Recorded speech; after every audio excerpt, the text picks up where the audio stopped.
জনপ্রিয় তারকা দম্পতি তাহসান খান ও রাফিয়াত রশিদ মিথিলার প্রেম শুরু হয়েছিল বিশ্ববিদ্যালয় জীবন থেকেই। দীর্ঘ 7 বছরের সম্পর্কে পরিণতি আসে 2006 সালের 3 আগস্ট, যখন তারা বিবাহ বন্ধনে আবদ্ধ হন।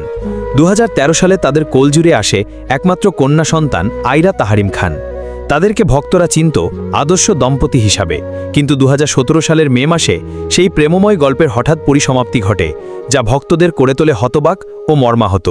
বিচ্ছেদের দীর্ঘ 8 বছর পর সম্প্রতি এক পডকাস্ট অনুষ্ঠানে নিজের সেই সময়ের মানসিক অবস্থা এবং জীবনের কঠিন সময় নিয়ে অকপটে কথা বলেছেন রাফিয়াত রশিদ মিথিলা।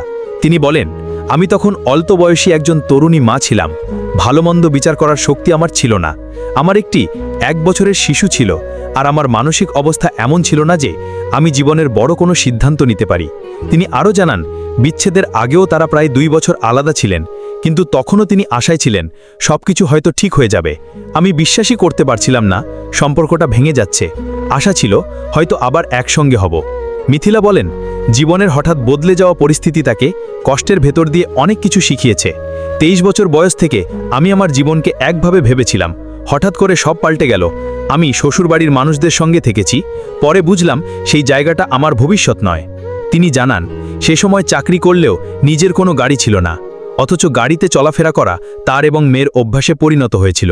এতে বোঝা যায় কতটা পরিবর্তন ও আত্মত্যাগের মধ্য দিয়ে যেতে হয়েছিল তাকে। পডকাস্টে নারীর অর্থনৈতিক স্বাধীনতা নিয়ে গুরুত্বপূর্ণ বার্তাও দিয়েছেন মিথিলা।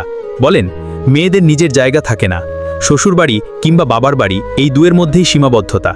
থ্যাঙ্কফুলি এখন আমার নিজের একটা জায়গা আছে, আর যেটা সবচেয়ে গুরুত্বপূর্ণ সেটা হলো অর্থনৈতিক স্বাধীনতা। এটা না থাকলে জীবনের অন্য কোনো সিদ্ধান্ত নেওয়াও কঠিন হয়ে পড়ে। আজকের মিথিলা শুধুই একজন অভিনেত্রী নন, তিনি একজন সমাজকর্মী, একাডেমিক, একজন একক মা এবং আত্মবিশ্বাসী নারী। বিচ্ছেদের যন্ত্রণাকে শক্তিতে রূপান্তর করে তিনি নিজেকে প্রতিষ্ঠিত করেছেন একজন সাহসী নারী হিসেবে, যা অনেকের জন্য অনুপ্রেরণা। একটি সম্পর্কের পরিসমাপ্তি মানেই জীবনের সমাপ্তি নয়, এ কথাটির জন্য নিজের জীবন দিয়ে প্রমাণ করেছেন রাফিয়াত রশিদ মিথিলা। তার যাত্রা, সাহসিকতা ও পরিণত মনোভাব সবটাই আজকের নারীদের জন্য হয়ে উঠতে পারে এক অনুকরণীয় দৃষ্টান্ত।